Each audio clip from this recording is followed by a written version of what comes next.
अमोल सांगानी, राळेगाव, यवतमाळ।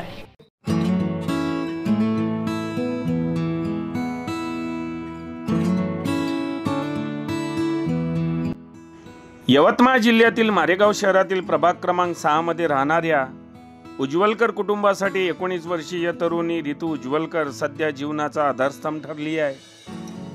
घरातील आर्थिक ताणतणाव आणि दुर्दैवी घटनांमुळे तिच्यावर अचानकपणे मोठ्या जबाबदाऱ्या आल्या, पण ती डगमगली नाही। 5 वर्षापूर्वी रितूच्या वडिलांना लकवा झाल्याने त्यांना अपंगत्व आले।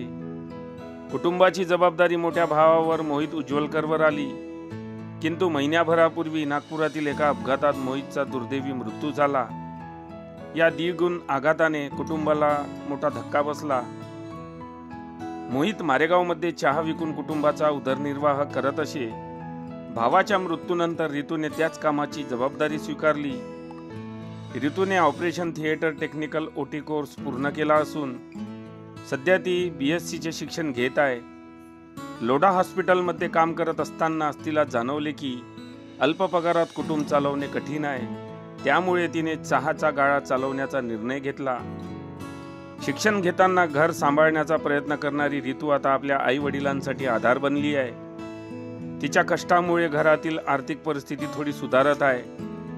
मोठ्या ध्येयाने आणि आत्मविश्वासाने तिने कुटुंबाची जबाबदारी स्वीकारली आहे।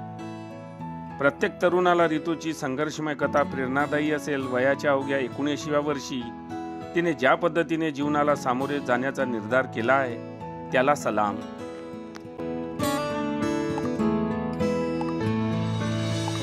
दादाची डेट झाली म्हणून चाय विकून झाली। पप्पाला पॅरालाइज केव्हा मारलाय तो? आता 4-5 वर्ष झाली। हो का? आणि पूर्ण मग आता मी चाय विकते। हो का? तू शिक्षण किती घेतलं तुझं? माझं 12th कंप्लीट झालंय। OT झाली आहे नागपूरला, ऑपरेशन थिएटर टेक्निशियन। जॉब करत होती लोणामध्ये, तर परवडत नव्हतं म्हणून चाय।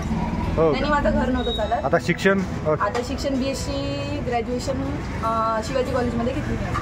तुझं नाव काय? विचार नव्हता केला मी BSc करायचा, पण आता करायला लागत आहे। मी कधी आयुष्यामध्ये विचार नव्हता केला, मला करत इंटरेस्टच नाही BSc ग्रॅज्युएशन करावं, बिलकुलच इच्छा नाही आहे, पण आता करायला। आता तू एक केतली घेऊन चहा दुकानदाराला तू देते, तर तुला असं का वाटते बा?